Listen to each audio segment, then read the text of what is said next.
Senhoras e senhores deputados, gostaria em primeiro lugar de saudar o Grupo Parlamentar do CDS por em boa hora ter trazido a este Parlamento um projeto de lei sobre os direitos das pessoas doentes e em fim de vida. Trata-se de um tema que não é fácil e por isso pouco falado no espaço político e nem sempre da melhor forma. Mas é um tema da maior importância e talvez um dos que requer maior humanidade por quem o aborda.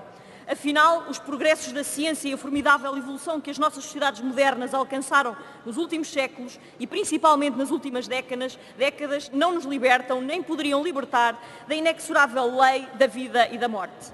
A matéria hoje em discussão deve assim ser feita com seriedade, sem demagogias, sem soluções milagrosas, nem facilidades enganadoras, sem preconceitos ideológicos e instrumentalizadores do ser humano, porque o que está em causa é demasiado sério.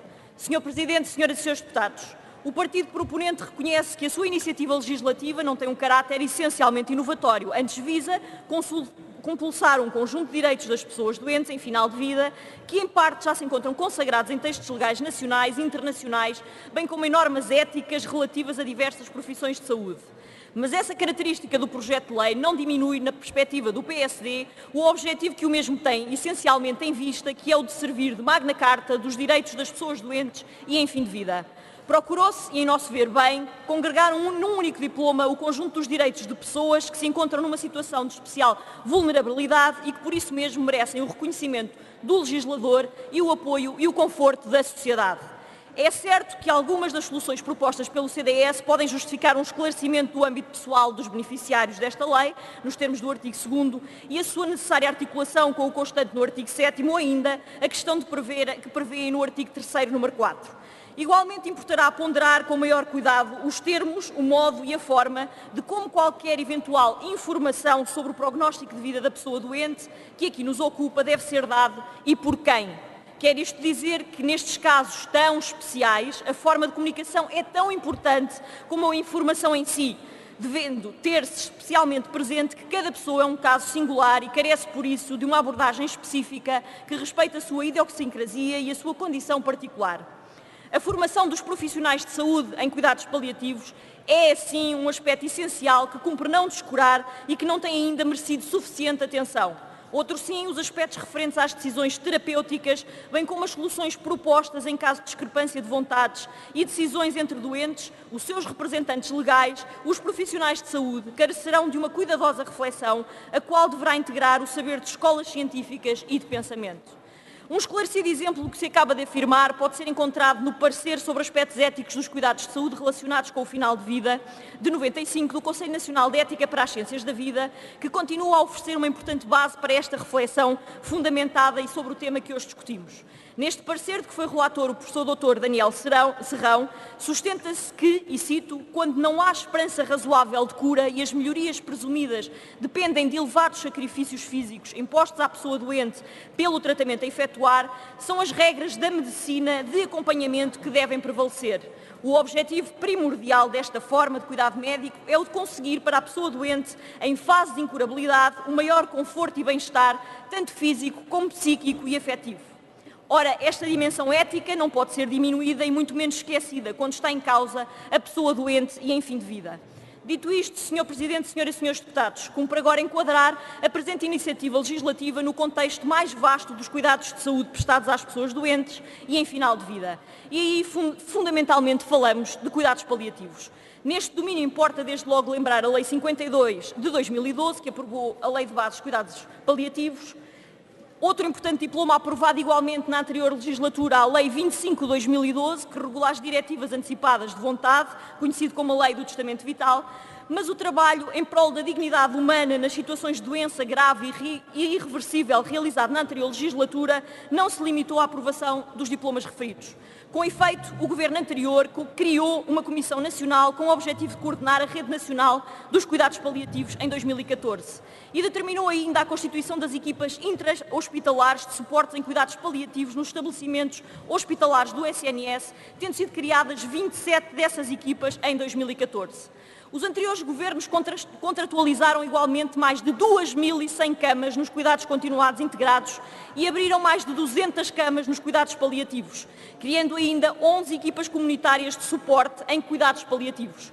O objetivo foi o de vir a dar apoio a cerca de 60 mil doentes diretamente e a mais de 180 mil pessoas indiretamente, e essa é uma tarefa que ainda está em execução.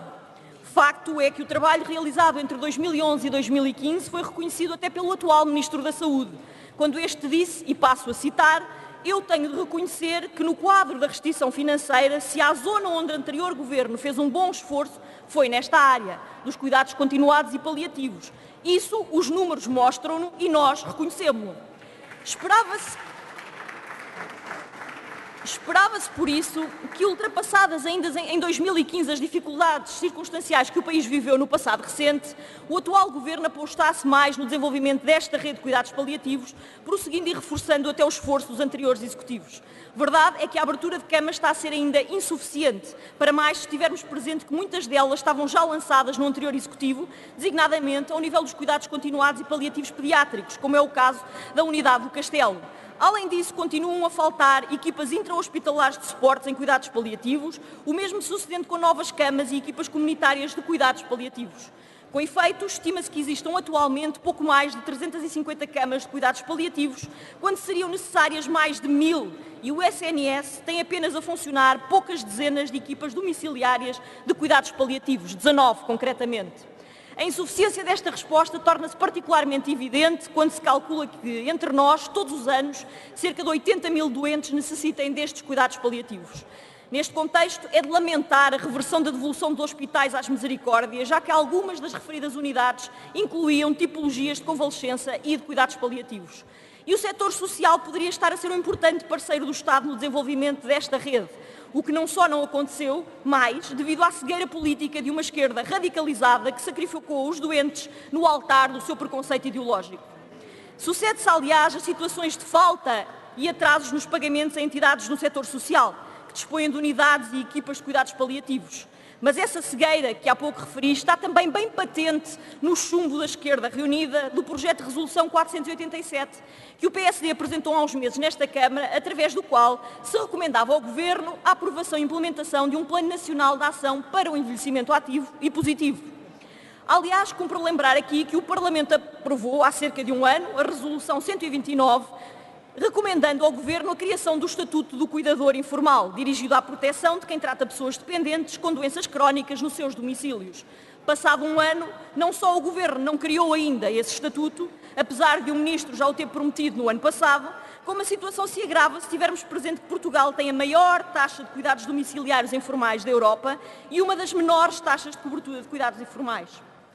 Senhor Presidente, Senhoras e Senhores Deputados, vivemos hoje um tempo singular. Ao discurso encantatório do Governo sucede a dura realidade.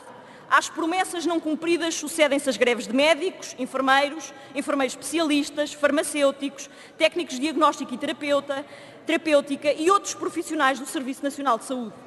Aos amanhãs que cantavam sucede-se o aumento das reclamações dos utentes do SNS.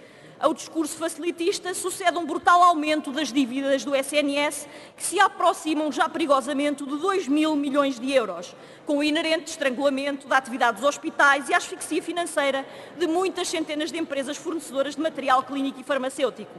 O PSD tem advertido sistemática e reiteradamente para o problema do aumento das dívidas do SNS. Estamos seriamente preocupados. Sem sustentabilidade e responsabilidade, não há sistema público que aguente e direitos dos cidadãos que resistam.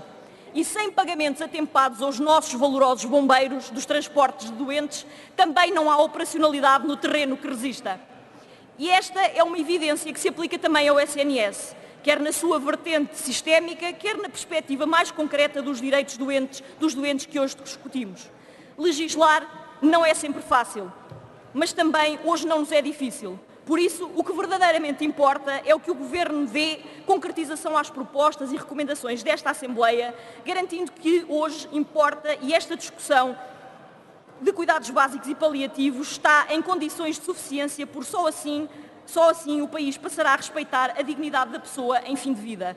Por isso, Sra. Deputada Isabel Galriça Neto, concordamos quando Vossa Excelência afirma: a vida humana tem igual valor em todas as circunstâncias e, por isso, merece proteção em todas elas, disse.